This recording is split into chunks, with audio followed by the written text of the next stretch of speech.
The local Bugis and Bajau peoples knew the animals well enough to give them names, to give them habits, to give them territories. What was missing was not evidence.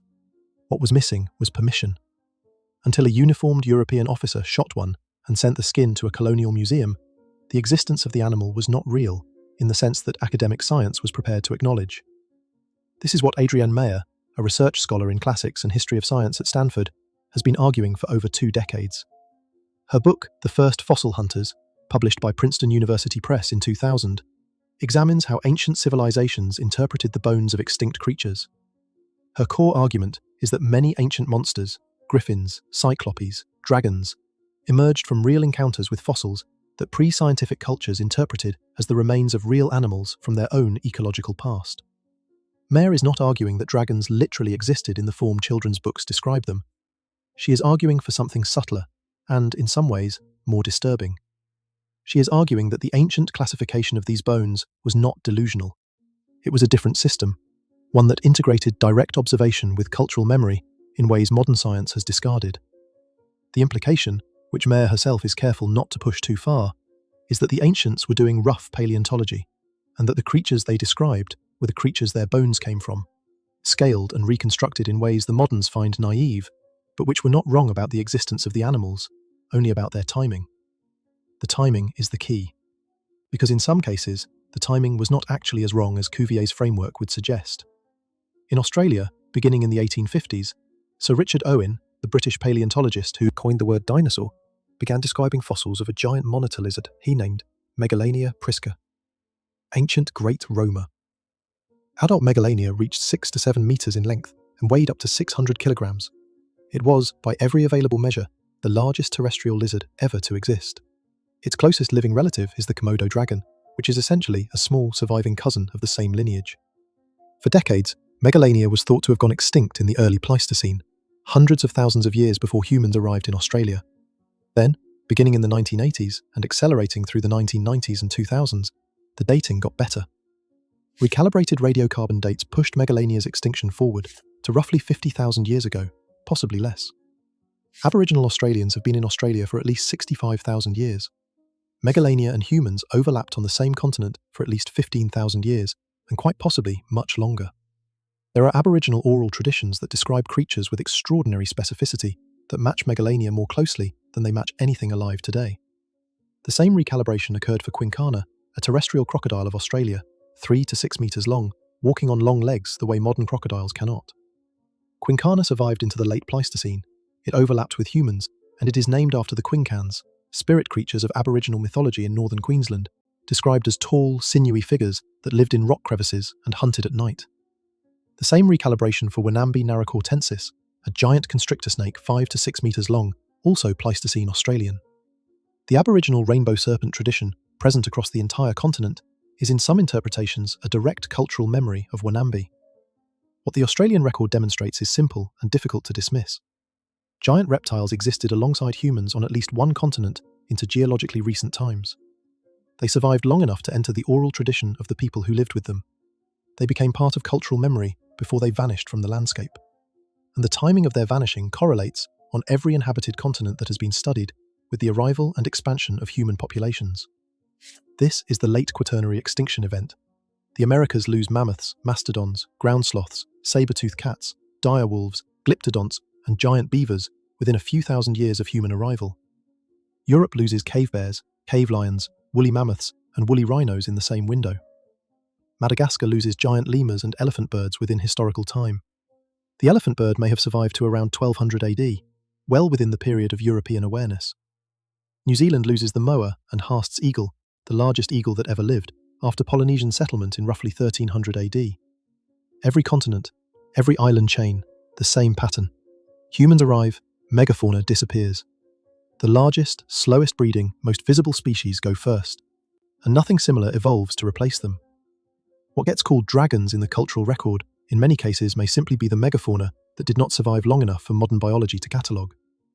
The Bagrada serpent, the Wavell dragon, the Tarasque, the Lambton worm, the dragons of Pliny.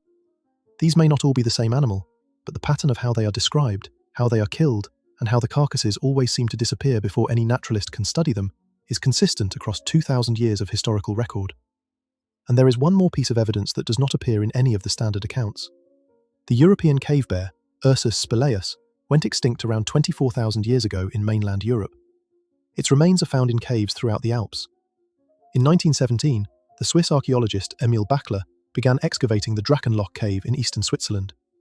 He found bear skulls and bones arranged in patterns that suggested deliberate human placement. Skulls in stone-lined niches, long bones stacked in piles. The conventional interpretation is Paleolithic bear cult ritual, and the dating is disputed, but the cave itself raises a different question. The cave is called Drachenloch, dragon hole. The name predates Bachler's excavation by centuries. It was the local Swiss name for the cave for as long as records exist for the village nearby. The local oral tradition called the bones inside dragon bones. The medieval Swiss did not know what a cave bear was. They had never seen one. The cave bear had been extinct for over 20,000 years before any Swiss village existed in that valley. And yet the cave was called the dragon hole, and the bones inside were dragon bones, and the people who named it had identified, without paleontological training, the remains of an enormous extinct predator and assigned them the category they had a word for. I have to be honest about where this research lost me and where it got me back. The first time I read about the Bagrada's serpent, I dismissed it. Roman exaggeration. Pliny was a good observer of nature, but he also believed in basilisks and werewolves, and the line between his careful zoology and his folklore is not always clear. The 120-foot measurement is obviously wrong. The skin in the temple was probably a snakeskin sewn together with embellishments. The whole account is the kind of patriotic war story Rome loved to tell about itself. That was where I planted my flag. And then I started checking what every other ancient civilization had said about similar creatures. Then I started looking at the megafauna extinction data. Then I noticed that the timing did not work out the way I had been taught. Then I sat with the Wawel bones for a long while, with the question of why medieval Polish people had identified the remains of 3 creatures they had never seen and never could have seen, and assembled them in the rough shape of an animal they had a name for in their own language. There is a way to dismiss any single piece of this. There is no good way to dismiss all of it together. I want to be careful here. I am not saying dragons existed in the form children's books describe them. I am saying the official explanation that every culture across every continent independently invented broadly similar creatures with broadly similar anatomy out of pure imagination is the explanation that requires the most coincidence. So consider what the pattern actually shows. Every ancient civilization on every continent describes a category of large reptilian creature. They describe it with anatomical specificity that matches no living animal those cultures had access to. They describe it being hunted by humans in language that does not treat the creature as supernatural.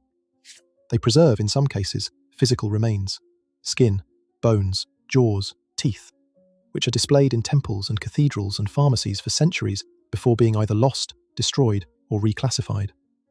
Then, beginning in roughly the 4th century AD and accelerating through the medieval period, the killing of the creature is reassigned.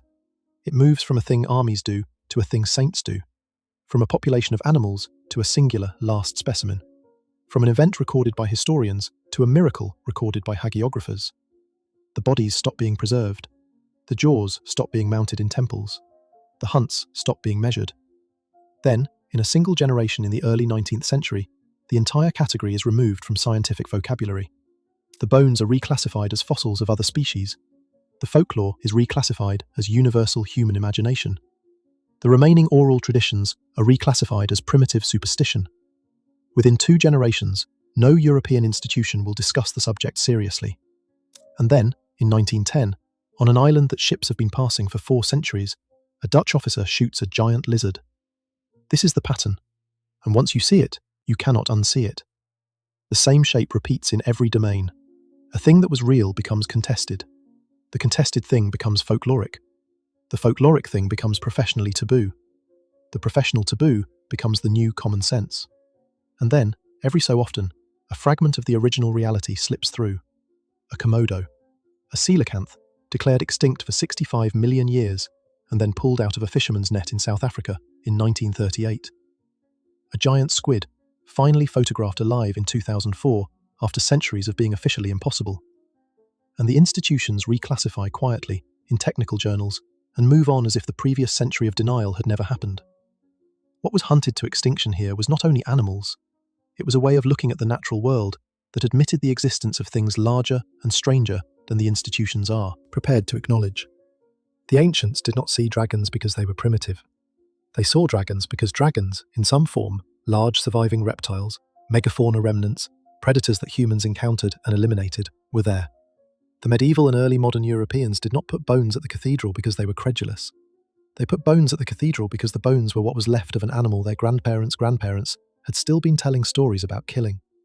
The institutions did not erase dragons because dragons were untrue.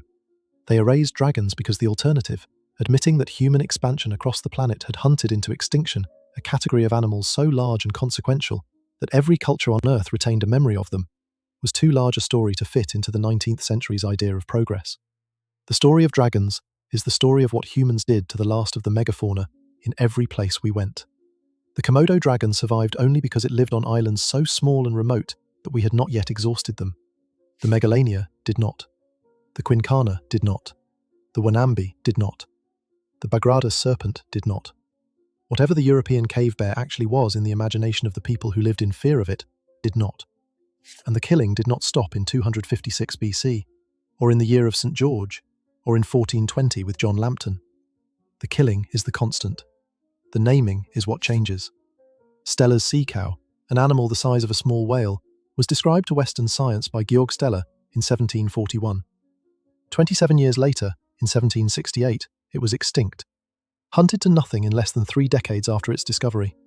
The thylacine, the Tasmanian tiger, photographed and filmed in the 20th century, declared extinct in 1936.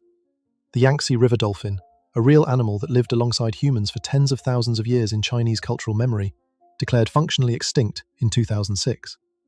The pattern does not require coordination. It does not require conspiracy. It requires only what humans have always done. Kill the large thing. Eat the large thing. Eliminate the predator. Take the territory. And then forget what we eliminated, because the alternative is to look at what we did.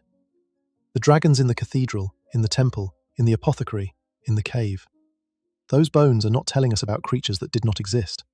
They are telling us about creatures that did exist, that humans encountered, that humans killed, and that humans then, generation by generation, agreed to remember as myths rather than as casualties. The reclassification by Cuvier and his successors was not a lie. It was something more functional than a lie. It was the moment a civilization decided that the things it had eliminated had never been real in the first place, because if they had been real, then their absence would be an indictment, and a civilization that had just declared itself the pinnacle of progress could not afford that indictment in its founding scientific documents. The skin in the temple on the Capitoline Hill was there for 123 years. Roman senators walked past it. Roman children visited it. Roman historians described it. It was a public artifact, in a public building, in the capital of the largest empire in the Mediterranean world. And then, somewhere between the late Republic and the early Empire, the skin disappears from the record. No one is recorded as having destroyed it. No one is recorded as having moved it. It is simply mentioned for the last time in a text from around 133 BC, during the Numantine War, and then it is gone. Not lost, not stolen. It simply stops being mentioned, the way a thing stops being mentioned when the people who care about it die, and their grandchildren find the question embarrassing. I keep returning to the same questions. Why did every isolated civilization on Earth describe the same category of creature with the same anatomical detail? Why did the killing transfer from kings and armies to saints in the same window across Europe? Why are the bodies always gone before the modern scientific record begins? Why was the Komodo dragon, an apex predator on a shipping lane, undocumented by Western science until 1910? Why are the bones at Varvel hanging from a chain made of 3 specific species that the people who hung them there could not possibly have identified by name? Why does the European cave called the Dragon Hole contain the bones of an animal extinct for 20,000 years before any human ever named the cave? Why does every continent humans arrived on lose its megafauna within the first few thousand years of our presence? Why is the Komodo dragon a tourist attraction, and the Megalania a museum specimen, and the Varvel bones a curiosity, but the question that connects them is not in any textbook? The information is in the archives. The bones are still in the cathedrals. The texts of Pliny and Marco Polo and Conrad Gessner are on library shelves.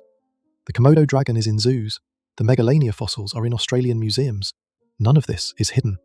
All of it sits in the open, waiting for someone to look at the whole picture rather than the individual pieces.